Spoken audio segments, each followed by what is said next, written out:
your role almost becomes self. You are nothing if not that role that you're playing. I don't think there's a lovely role out of all the roles. Every role is harmful. Don't allow someone in your life because you don't want to be seen in a weird way that's still your safe place. What role did you play in your toxic family system? Were you the scapegoat, the truth teller? Maybe you were the golden child, or maybe you were the invisible one. To understand better what happens in toxic family, Dr. Buxani joins me, and she has a new book out called Unseen. I'm very excited to talk to you about your new book, Unseen, particularly because it really talks about an angle in dysfunctional families that we don't hear much discussion around, and that is the invisible child. So first of all, tell us a little bit about yourself and how you decided to write Unseen.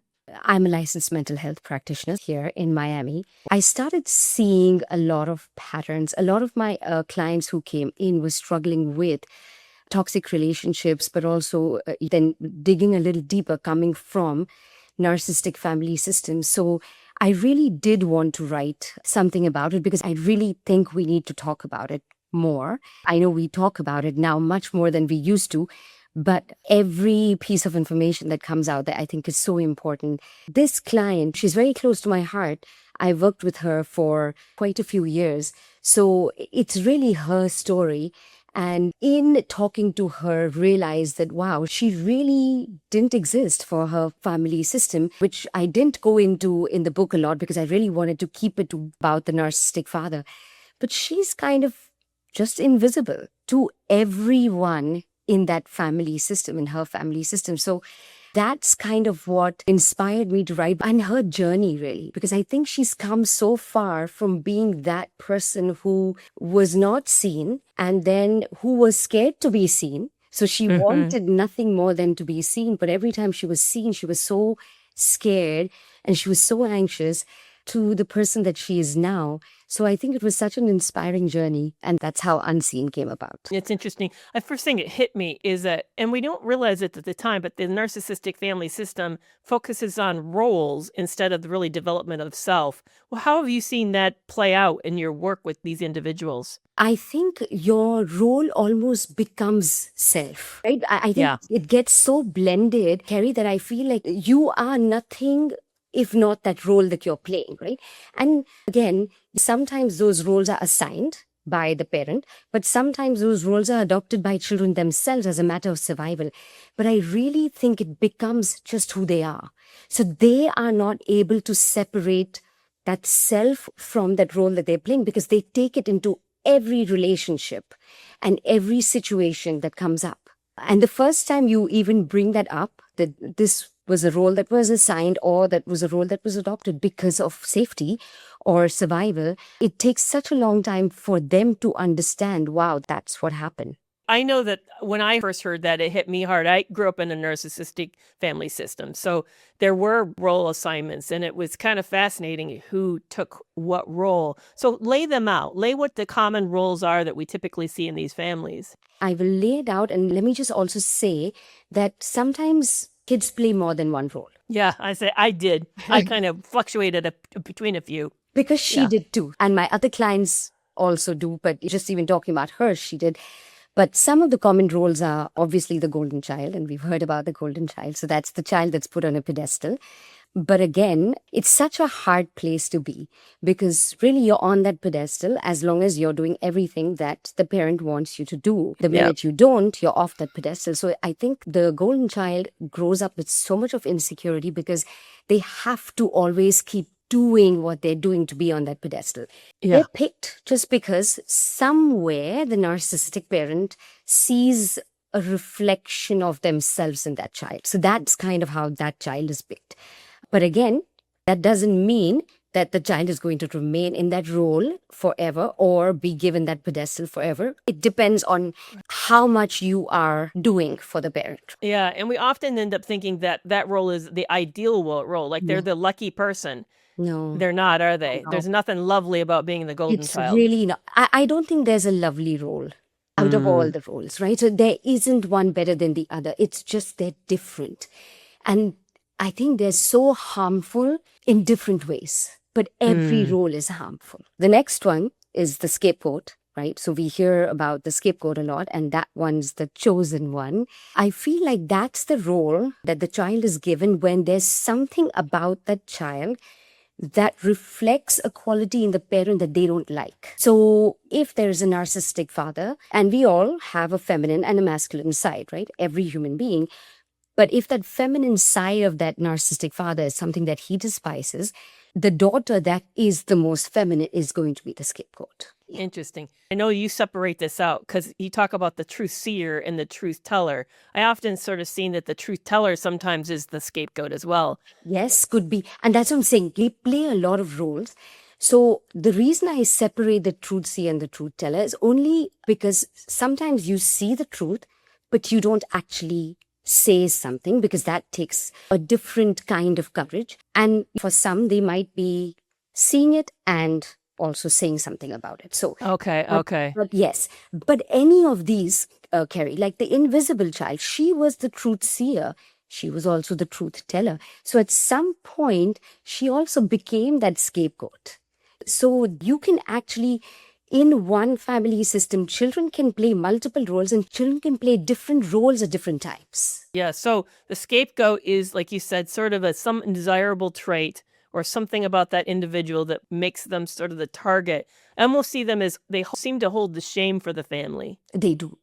Yes, when a child is playing that scapegoat role, that child is holding the shame for the narcissist because it's really something that the narcissist hates about themselves. And they hate a lot of things about themselves, but there's that one characteristic that they just cannot stand. And if the child who they see that characteristic in, that's the scapegoat. That's fascinating. I frequently fluctuated between the scapegoat and I was sort of the parentified child.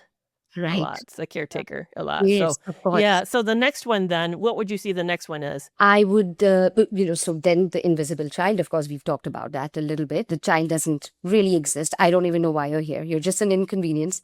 Do you think the parents feel that way about that child? I sort of took it as they get lost. They just sort of disappear. No, I think they are an inconvenience.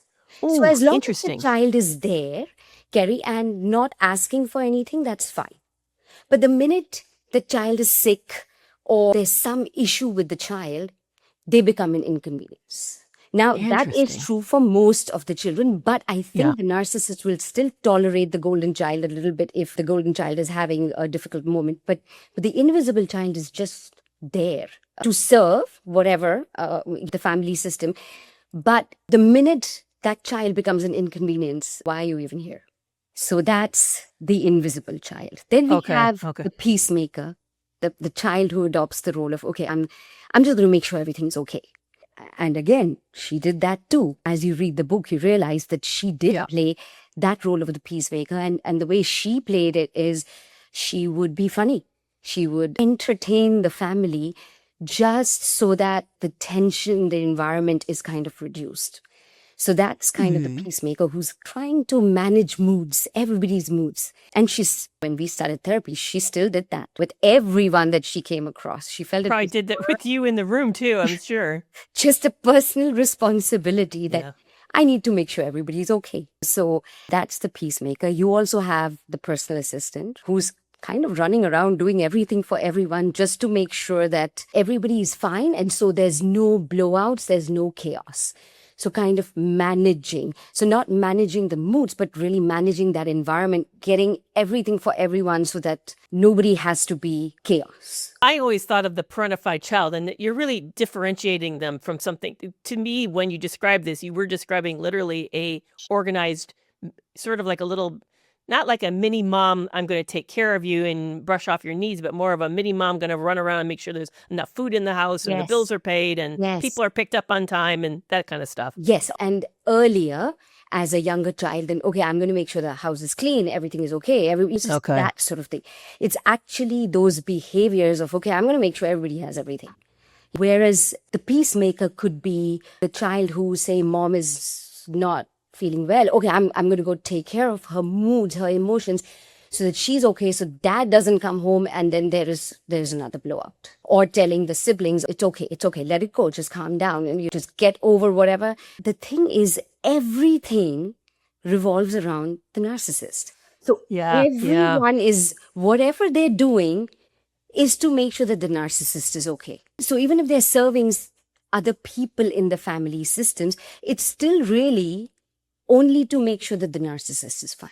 It's really amazing because here it is. We think about the fact that this is the children's developmental life, that they're supposed to be exploring, learning, discovering who they want to be. And instead, what happens is they're really essentially emotional management systems for the dysfunctional parent or parents. Yeah, and it's so sad because there is no childhood, Kerry. Those children just are robbed of every bit of childhood that they could possibly have. So a lot of the healing process is grieving the loss of that childhood. They've never been able to have. So they have to be the grown-up. I often thought that the peacekeeper there's a separate one called the clown, or sort of the funny one. But what you did is you rolled that one. Yes. Yeah, you rolled that one in. That's what I'm calling peace. Yeah, I thought that was interesting because how I had seen him is the parentified child, and then there's the clown. But really, you're saying the peacekeeper could act as both or either. Yes. They could take on various roles. You sort of identified the function, which is they're the release valve for the family. Absolutely. Yeah, interesting. Very interesting. They have to take upon all the emotions. Yeah. And those are the kids who grow up to be, not that the scapegoat or the golden child is not, but these kids really have that hypervigilant, I'm looking at every mood, every movement in a person. Are you okay? Are you okay with me? They just have such a great degree of hypervigilance. There's multiple roles that any given child could take up. And also at different points in their life, they might be playing different roles. Yeah, because that's another point that we don't talk about that you and I probably are very aware of, especially since we had some form of developmental psychology training, that the child's development has different challenges. And these challenges may either really placate and kind of play to the narcissist's needs, or they could be very seen as almost antagonistic or rebellious, like they're taking on. I'm thinking, for example, during that middle school age, the kids tend to be kind of quieter, a little more compliant. They sort of do their own thing and get along. But then when they start to hit the early preteen years, they start to explore themselves. That could be seen as like a form of betrayal to the narcissistic. So each stage sort of has its own, like it gets along with, or it challenges. That's the word I was looking for. Challenges the narcissistic system. Absolutely. And then they are either assigned another role or they adopt a different role as the child grows older. And I think into adulthood, because at some point, you're always going to be your parents' child, right? So I don't think it stops, Kerry. It goes on into adulthood and you continue to play that role. The only difference is that you continue to play that role not only in your family system, you just play it as if who you are. So in all your relationships. Okay. Interesting. I really worked hard to drop them. I mean, it's hard though. It is hard. And I do know when I slip into it, it's almost like putting on very comfortable old clothes that you've kept around that fit really, really well. Of course. When people talk to me about healing, because the book talks a lot about her journey in healing, and I always tell people, listen, trauma might be a thing of the past. Healing is a thing of the present and the future. You're going to heal as long as you are alive. You're never going to get to a point where you're going to be able to say, oh, I'm healed now. I really do believe it's a beautiful journey. I hope everyone who's ever been a victim of a toxic family system, a narcissistic family system, or any other form of trauma, I do sincerely hope that they go on this journey of healing because I think it's a beautiful one. But it's a lifelong journey. And it's scary because when you step out of them, you do end up, it's almost like Chicken Little thinking the sky is going to fall. You do feel like the sky is going to fall or something will implode when you stop. That's, I think, where I want to jump into next is why these roles? Why did these families set up roles this way? Can you kind of get into what function overall does the children's roles play?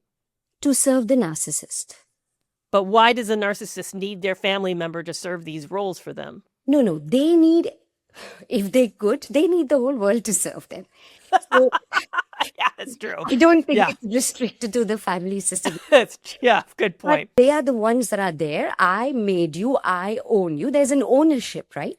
So you're going to do what I need you to do for me to be my fabulous self. Narcissists are some of the most insecure people, as we know, but you're going to make sure that I am okay. So everyone who comes into the narcissist's life, obviously including the family, is only there to help prevent the shame that the narcissist feels. Yeah, I often liken it to scaffolding to a building that's going a renovation, only the narcissist never stops being under renovation. They're so weak that they need all of this interpersonal structure to support their instability, their chronic instability. Yeah. And to ensure that, because we know one of the main things that's intolerable for a narcissist is shame.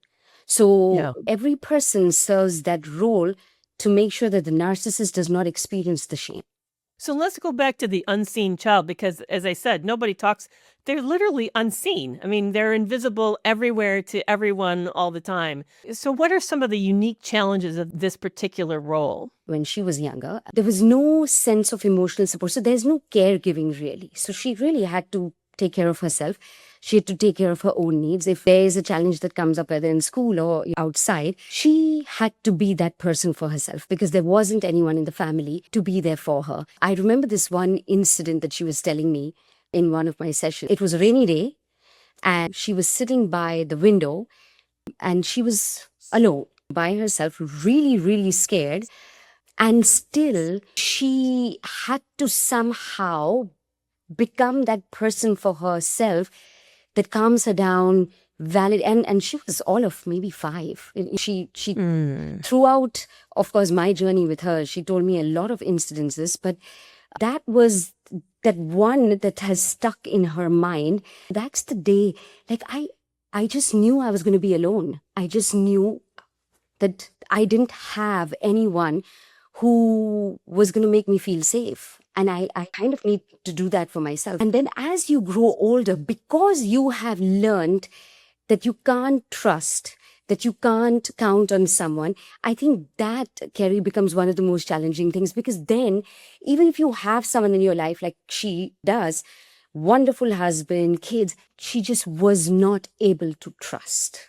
So I think that becomes one of the most detrimental things because you don't allow someone in your life, because A, you don't want to be seen. In a weird way, that's still your safe place. And plus, you've been that person for yourself so long that you have trained yourself not to trust someone.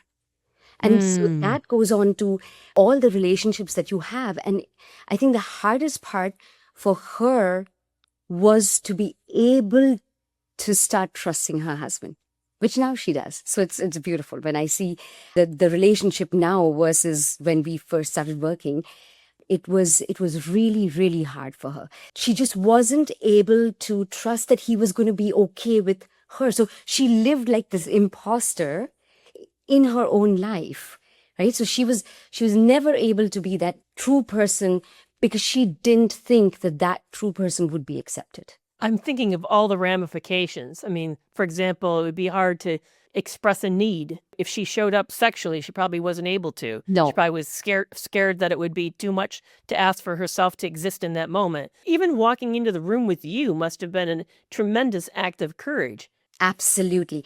And when she came in, again, when we work with victims of narcissistic abuse, it's a very delicate dance that needs to happen because they don't come in knowing. We don't know when they come in. So obviously she came in just not happy, right? So here's this person who's successful, who's got great kids, who's got a great husband, and she knows that she's got a really good husband and she's got great kids, but just not happy. So when she came in, it was really to fix herself, like, okay, well, what's wrong with me, right? So to take her from that point to this is not you. This is years and years of invalidation and minimization and just you not even existing for your family. And this is why the unhappiness, that journey itself was long, But you're absolutely right. She came in, but she was broken, Kerry, by the time she came in, because she knew that why am I just a bystander to my life? I'm just seeing my life pass. I'm seeing my kids happy. And I've said this in the book. There were times where she would see her husband and her kids when they were younger, having fun, laughing. She just couldn't. She just couldn't be a part of. She knew there was something that she needed to. And I absolutely agree, because to come into therapy and want to open up some of those wounds is not an easy thing to do. Yeah, some people might wonder how this differs from an avoidance style of attachment, because it almost sounds at times like an avoidance style, and yet I hear differences. There's avoidant, I think, finds it a relief to be separate. Yes. Whereas she's distressed by it. So I am hearing critical difference, but what's your thoughts on that? Yes, I agree. And in her case, remember, in her family, she was also the Truth-Seer, right? So a lot of these patterns she was seeing, she wasn't able to figure out why she was doing what she was doing, but she knew what was happening was not okay. So I really believe that when she came in, she wanted to deal with it. She wanted answers. She wanted, like I said, to fix, because there was something not okay. So I do believe that she was able to see that whatever was happening, there was something wrong with that. So how long did it take for her to get better? I was kind of curious about the length of the journey. So she, although if as if we ever arrived, you said we don't arrive. She's still with me, Kerry. Yeah, I think to get that whole journey from when she first came to when I wrote the book, about 7 years. Wow. That's a big commitment. Because you see, the thing is, initially, I didn't even know what was going on. So it took me some time, because there's one chapter in our personality development course that we take in our undergraduate or graduate studies that talks about we don't know enough about narcissism as therapists to be able to kind of have your antennas up and say, oh, maybe this is what's going on. Now, with loads of work with this and then trainings and stuff, now I can say, oh, wow, I know what's going on. But at that point, when I first started working with her, my knowledge of this field was hardly anything. So part of it was me understanding, wow, oh, hold on, let's go back to the origins of this. Yeah, I know. I think about that too. I think I feel sad the fact that it sounds like you're in the same situation I did. That, in graduate school, we did talk about personality disorders, but we never talked about the interpersonal consequences of living with a personality disorder. That was completely invisible. So this is, in a way, it's new. Yes, and even now, the DSM definition of NPD is so small. Plus, it's like either NPD or not. No, hold on. Such a big, that spectrum of people who have narcissistic traits, who have narcissism, but not necessarily diagnosed. And most people don't get diagnosed because they don't come in. Even still, I think we have such a narrow definition of what narcissism is, but it's so devastating for people who come from these family systems that again, I think really we cannot talk about this enough. Yeah, and I think also people, they'll say, well, it's rare. No, it's rarely diagnosed. It's not rare. It's just not being diagnosed. And there's lots of reasons why it's not being diagnosed. They don't come in. Insurance companies don't pay for the diagnosis. And then on top of it, I was actively discouraged from diagnosing them in the office because I would be leaving them with a permanent label, and I was told that was harmful. So I was discouraged from identifying it. Yes. There's lots and lots of reasons why but it's way more occurring than we think it is. Yes, 100%. The latest research is 13, 18%. I mean, 1 in 6 people. That's a lot of people. That's a lot of people. And here's the thing. It's like an octopus, right? Because one person, but your arms are spread because you're affecting so many people. And then those people go to affect other people in their lives. Yes. A big part of where intergenerational trauma comes from is these family systems, because it just keeps perpetuating. I agree. I once took a conservative view. I said if like 6 to 7% of people have it, and they have an average of 10 people in their lives, but those numbers are small. That's not it's way more than that. I counted in the United States it would be 160 to 180 million people affected. Wow. It's a lot of people. That's a lot of people. Exactly. Yeah. So And I agree with you. And Kerry, and it's those people then affecting the people who are in everyone their else. lives, right? So Yeah. it's an epidemic, very actually. Yeah. So I would love to jump over to the podcast extra and talk about what does healing look like in sort of a practical sense, a how-to sense. So if somebody's resonating today and say, I'm thinking I'm the invisible child in my family of origin, let's talk about what maybe some first steps they can do to begin to heal. But how can people learn more about you and more about the book Unseen? about me on my website, drrachnabuxani.com. Instagram handles Rachna Buxani Mirpuri. Mirpuri is my after marriage name, the last name. But Facebook, Instagram, YouTube, I actually have a YouTube channel, so you could go find me there. Unseen is available on all the major platforms. It's on Amazon, Barnes and Nobles, wherever you get your books, you're going to be able to get Unseen. I also want to add, Kerry, that the proceeds of the book are going for human trafficking. I've actually partnered with the Human Trafficking Coalition in Miami. So all the proceeds are actually going to them. So not only would you be learning a little bit more about maybe yourself or somebody who you know, but also really donating to a very good cause.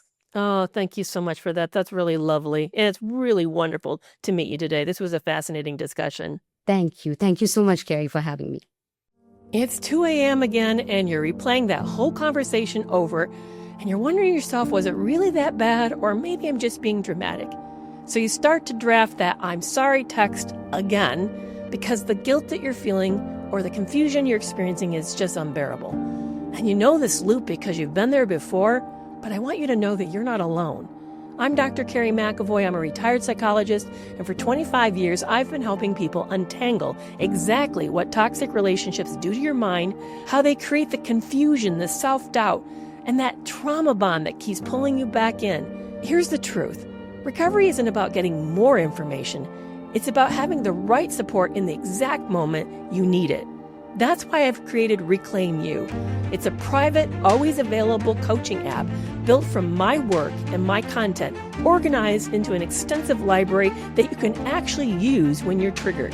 Inside it, you'll get 5-minute lessons when your brain can't handle a deep dive, check-ins that meet you exactly where you are, whether you're feeling strong, shattered, or numb, boundary scripts that help you say no without over-explaining, grounding tools that work fast when you're activated, and progress tracking so you can see proof you're healing even on days when it feels like you're not.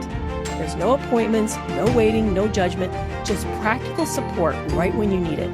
Reclaim You, real help in real time, right in your pocket. And it's a coaching support, not therapy or emergency care.